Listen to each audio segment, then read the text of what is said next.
ainda não. Antes de começar, essa palavra, ela veio... Deus falou comigo quando eu estava... Depois que eu sofri um acidente. Eu lembro direitinho, tipo, eu estava na cadeira de roda, aí Deus... Eu estava empurrando a cadeira, eu parado na porta assim, Deus falou bem assim, nunca perca a minha essência. E para a gente entender, a essência no dicionário, ela é aquilo que é mais importante na nossa vida. E para nós cristãos, a presença de Deus é o mais importante na nossa vida. Então toda vez que eu falar essência, vocês vão se lembrar da presença de Deus. Amém? Falar presença é essência. E amém? Acharam? E chamou o menino Iacabode, ou Iacabo, dizendo, de Israel foi-se a glória, porque a arca de Deus foi tomada, e por causa de seu sogro e de seu marido. E disse de Israel, a glória foi levada presa, pois tomada a arca de Deus. Esse momento aqui foi quando Israel perdeu a arca. Então a arca simbolizava naquele tempo a presença de Deus. Então eles perderam a essência. E o contexto bíblico dessa passagem, ela se encontra em 1 Samuel 2, 27, quando ali um profeta chega a Eli, que era um sumo sacerdote, naquela época a autoridade máxima, o intermediador entre Deus e o homem. Hoje temos Cristo, né? Mas naquela época era Eli, o sumo sacerdote. E o profeta chegou e falou para Eli que tinha algo errado, a família dele estava errada, os filhos dele estavam fazendo coisa errada e ele estava encobrindo. Antes disso, os filhos dele tinham cometido crime, tinham feito o sacrifício errado a Deus, e Deus usou esse profeta. E logo depois, Deus levantou Samuel. Samuel era um jovem que nascido de Ana, e Ana não podia ter filho, então Samuel nasceu de um propósito que Ana fez com Deus. E quando Samuel nasceu, ela entregou aos braços de Eli. E Eli educou, ensinou, e Samuel cresceu em graça, em sabedoria. E aí Deus usa Samuel. Já fazia muito tempo que Eli não tinha visão, não tinha algo de Deus para passar para o povo, por causa do que estava acontecendo. E aí Deus usou Samuel para falar com Eli. E mesmo assim ele não deu muita atenção, né? Continua encobrindo os filhos, que a Bíblia relata. E aí o povo de Deus foi guerrear com os filisteus. E na primeira batalha eles perderam, foram mortos mais de 30 ou mais de 4.000 homens. E eles voltaram sem entender o que tinha acontecido, porque que eles perderam a batalha. E aí, estão entendendo? Amém? E aí eles voltam e pedem os dois filhos de Eli, Finéias e Hófni, para trazer a arca, a presença de Deus. Só que, como eu falei, eles estavam carregando de maneira errada a presença. Então, isso não ia dar uma boa coisa, né? Eles levaram e guerrearam com os filisteus. E mais uma vez perderam. Aí foi mortos mais de 40.000 homens. E os dois filhos de Eli.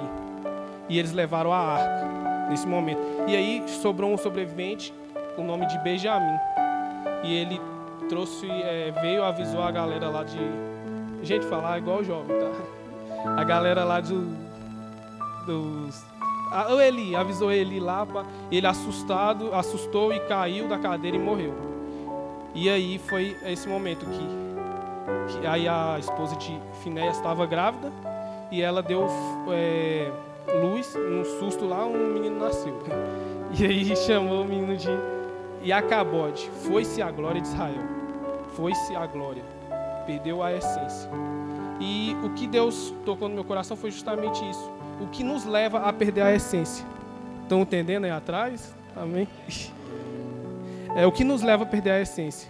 E Deus colocou 4 pontos. Primeiro, a perda do primeiro amor. O segundo é a perda do temor a Deus.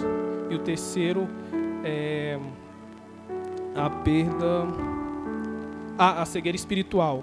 E por último, a morte espiritual. A primeira, a perda do primeiro amor. Para a gente, que quando a gente tem um encontro com Cristo, algo novo, a gente começa com um relacionamento e ali a gente quer conhecer Jesus, a gente quer ter experiência e isso vai aquecendo os corações. A gente, jovens, temos que ser loucos por Jesus, tá? Amém? E E é isso, a gente, no princípio a gente começa tão bem, e vai passando os anos, e a gente vai deixando de ter aquela experiência, de buscar, de orar, de jejuar, de querer vir à casa de Deus. Às vezes a gente vem, mas não está com aquele mesmo intuito que a gente estava no começo. Eu, por exemplo, eu tenho 3 anos de conversão, não, 4 anos, vai fazer em agosto. 3 anos que eu vai fazer em abril que eu batizei. E esse último ano, houve isso comigo, esse esfriamento. No princípio eu estava querendo buscar, eu não deixava o pastor Léo, não deixava o pastor Rodrigo, o pastor Marco, ninguém em paz. Não sei se eles comentaram, né? Mas não deixava ninguém quieto, eu queria aprender. Só que isso, com o passar do tempo, foi diminuindo. E isso é o esfriamento do primeiro amor. Muitos de nós passamos por isso. A gente que tem 20 anos que é convertido. E tem isso, esfriamento. Tem gente que, a princípio, não tem esse encontro com o primeiro amor. Foi algo que Deus colocou no meu coração quando eu estava meditando. Que a pessoa, às vezes, tem um tempinho de conversão, mas ainda não teve essa experiência do primeiro amor. Daquela queimação por Cristo. E aí a gente tem um exemplo de Pedro. Pedro, no último momento ali com Jesus, Jesus chega a Pedro bem assim e fala: Pedro, tu me amas? E Pedro, sim, Jesus, eu te amo. Aí Jesus pergunta mais uma vez: Pedro, tu me amas? E Pedro, sim, Jesus, eu te amo. E Jesus pergunta pela 3ª vez. E Pedro abaixa a cabeça. A igreja sabe por que o Pedro abaixou a cabeça? Porque Pedro era judeu. Na cultura judaica, repetir algo 3 vezes significa que é eterno, que é para sempre. Só que aí tem algo que no grego, o amor, ele tem 3 significados. E um dos significados é ágape e filial, que é o amor paterno, o amor de amigo. E o amor ágape é o amor de Deus, o amor de sacrifício. Então Jesus fala bem assim para Pedro: Pedro, tu me ágape? E Pedro: sim, Jesus, eu te filho. E Jesus: Pedro, tu me ágape? E Pedro: sim, Jesus, eu te filho. Pedro, tu me ágape? Jesus está falando para Pedro: Pedro, você me ama a ponto de se entregar, de se sacrificar por mim? Até que Pedro entendeu. E aí a gente vai ver a história de Pedro. Ele é batizado com o Espírito Santo. Numa pregação ele converte mais de 3.000 almas. E depois 5.000. E faz prodígios. Antes de Jesus ser crucificado, ele nega, mas depois ele morre por Jesus. É preso e passa por tudo isso. Então, igreja, Jesus pergunta: tu me ágape? Amém? E o segundo é a perda do temor. A gente vê que tem muitas igrejas perdendo o temor a Deus, trazendo palavras que não são bíblicas, trazendo algo que não é da Bíblia, pregando algo que não é Cristo, perdendo o temor. Esses dias eu estava aqui no louvor, eu estava quietinho no meu canto, e estava a irmã Silvana, a Rayane e o Vinícius conversando sobre isso, que hoje os louvores não têm mais reverência a Deus. Muitos louvores hoje são voltados ao homem ou desrespeitando a Deus, não com reverência a Deus. Então, algo que faz a gente perder a essência é o temor a Deus. E aí a gente vê... Deixa eu ver, perda do temor. O exemplo é Ananias e Safira, que eles, para quem não conhece, eles na época dos apóstolos, em Atos, eles estavam vendendo algumas... Como que eu vou falar? Alguém souber me ajuda. Propriedades, obrigado, pastor. Vendendo as propriedades. E Barnabé vendeu a dele, ele deu a oferta certa para Deus. E aí Ananias e Safira, eles venderam, só que eles reteram uma parte, achando que ia enganar a Deus, perderam o temor a Deus, né? E o pecado deles ocasionou a morte deles. Eles morreram. E isso ocasionou na época um grande temor à igreja. Então, o que Deus quer falar para a gente aqui: não percamos o temor a Ele. Não percamos que voltamos todos os dias ao primeiro amor. Todos os dias a gente morre para o mundo e nasce para Cristo. Amém?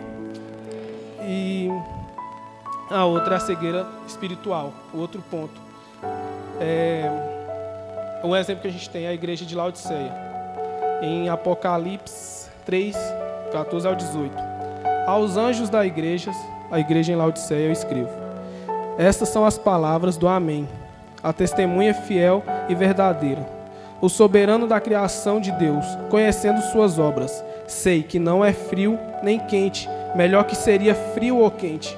Assim porque você é morno, nem frio nem quente. Estou a ponto de vomitá-lo da minha boca. Você diz que estou rico, adquiri riquezas, e não preciso de nada. Não reconhece, porém, que é miserável, digno de compaixão, pobre, cego e que está nu. Dou-lhe este conselho: compre de mim ouro refinado no fogo e você se tornará rico. Deus falando para a igreja. Ouro espiritual, tá, galera? Compre roupas brancas e viste-se para cobrir sua vergonha e nudez. Compre colírio para ungir aos olhos e poder enxergar. A igreja de Laodiceia, ela estava cega espiritualmente. Por ela achar que estava rica, ela achava que tinha tudo. Ela tinha perdido a essência. E Deus manda um anjo e fala para ela que o mais importante não é riquezas, mas sim a presença de Deus, a essência de Deus. E aí a Bíblia nos diz que o Deus desta era, Satanás, cegou o entendimento dos crentes, para que não vejais a luz do Evangelho, da glória de Cristo, que é a imagem de Deus. 2 Coríntios 4:4. Com isso sabemos que o inimigo é especialista em cegar as pessoas, para que elas não recebam a salvação através de Jesus. A intenção dele é fazer com que as pessoas fiquem presas apenas neste mundo. Essa é a intenção de Satanás, galera. Se a gente achar que a gente está andando no caminho certo, seguindo ao mundo, a gente está errado. A gente tem que seguir a Cristo. Satanás, esses dias teve a escola bíblica, esses dias há uns 2 anos, né? Foi quando eu estava vindo. Amém, Flávio? E aí, um dos pontos falados foi do apóstolo Paulo, que ele estava como se que escamas nos olhos. E antes de eu me converter, quando eu olhava para o pecado em si, eu não via maldade. E eu só fui ver depois que eu me converti, depois que eu aceitei Jesus, que é quando Jesus nos dá o colírio espiritual. E amém? Está ouvindo aí atrás? Amém? Então é isso. Buscar um mundo, algo passageiro, não compensa. Jovens, isso é tudo passageiro, mas o que vem de Deus é eterno. Amém? E aí a gente vê 2 exemplos de cristãos que há no nosso meio, assim, na nossa convivência, que são cegos. São aqueles que procuram, que estão com Deus quando as coisas estão dando certo, mas quando começa a dar errado, eles afastam de Deus. Eles afastam da presença de Deus, eles perdem a essência. Quando eu sofri um acidente, Deus, ele já me falou imediatamente: todas as coisas cooperam para o seu bem, para o meu bem. E eu, tá, tranquilo, vou ficar aqui de boa. Aí beleza. Aí um certo dia eu estava, né, na cadeira, igual eu falei, e veio essa palavra: não perca a essência. Por mais que está difícil, não perca. Calma, descansa no Senhor, que Ele vai fazer maravilhosamente mais.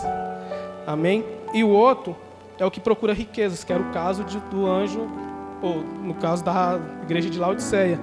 E aí a gente vê o exemplo de Ló, que foi falado numa pregação aqui, que ele olha, vê os campos verdes, e aí do lado está Sodoma e Gomorra, só que ele só olhou o verde. E o que aconteceu? Ele foi e sua família se perdeu. E aí não podemos tomar uma decisão sequer sem consultarmos a Deus, pois ainda que a proposta seja maravilhosa, talvez Deus mostre que não dá, não é da vontade dele, e devemos obedecê-lo acima de tudo. E o último é a morte espiritual, que é a pior morte de todas. A gente vê o exemplo de Eli e dos seus filhos. Eles perderam o primeiro amor, eles perderam o temor a Deus, começaram a fazer sacrifícios errados, e eles perderam, eles ficaram cegos, e o último a morte espiritual. Eles eram líderes naquela época. Eles eram líderes, referência principal naquela época. E quando eles perderam a essência, eles perderam a presença de Deus, eles não prejudicaram só eles, como todo o povo de Israel. Israel perdeu a essência naquela época. E o principal foco aí Tiago nos ensina como a morte espiritual em Tiago 1,15. Então a cobiça, depois de haver concebido, dá a luz ao pecado. O pecado, uma vez consumado, gera a morte. Gerar a morte, construir, é algo que não vem de uma vez. Ele vai gerando, vai construindo. Se você, não importa o pecado mais insignificante que seja, ele gera a morte. Uma mentira, ele gera a morte. Uma fofoca, ele gera a morte. Ele gera a morte espiritual. Por mais que você achar que não, ele gera. Aqui Tiago está falando, é bíblico. Uma vez consumado, gera a morte. Amém? E foi um pouquinho rápido. Mas para concluir, Deus é a maior essência. Deus é amor. E se resume a amor. Uma frase que Deus tocou no meu coração, nem sei se existe, mas foi algo que Deus tocou. Quando nós perdemos a essência, nós perdemos a identidade. Nós perdemos a identidade cristã. Por mais você achar que não, a gente perde sim a identidade. Então, a perda do primeiro amor, a perda do temor, a cegueira espiritual e a morte espiritual, tudo isso causa a perda da essência. Só para finalizar, eu quero deixar um testemunho da menina de Filipinas, a menina que era louca por Jesus. Alguém já ouviu? Não, né? Ela, lá em Filipinas, né, foi com a tia dela para a igreja. E chegando lá, no primeiro dia ela ficou louca por Jesus. Ficou louca. Chegou lá na casa dela e falou: mãe, eu sou cristã e eu sou louca por Jesus. Só que os pais deles eram muçulmanos. E eles não aceitam. Elas falam: você não vai ser cristã. E ela: não vai. Aí o pai falou: beleza, toda vez que você for pro culto, você vai apanhar quando você chegar aqui. Aí beleza. Lá os cultos é todo dia. Então todo dia ela ia, todo dia ela apanhava. Aí isso foi durante um ano. Depois de um ano ela já estava toda machucadinha. Aí um dia ela ganhou um vestidinho e ela foi cantar para Jesus. Aí ela toda alegre chegou lá, cantou para Jesus. E saindo, acabando o culto, o pai dela estava bêbado, bebia demais. Chegou lá e pegou ela, bateu, jogou ela caiu no meio-fio e machucou a cabecinha. Machucou, para falar um jeitinho carinhoso, porque foi muito feio. E aí ela desmaiava, voltava, e ela falava para a tia e para o pastor: tia, me dá meu vestidinho. Pastor, me dá meu vestidinho. Ela: calma, ela apagava. Ela voltava: me dá meu vestidinho, tia, me dá meu vestidinho.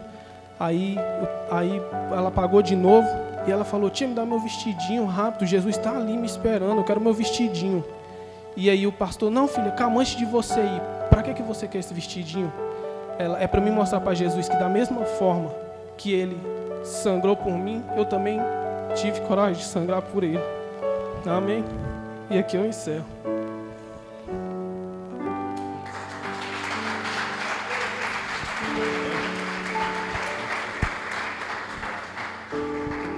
Glória a Deus. Amém, queridos? Vale a pena ser jovem, sim ou não?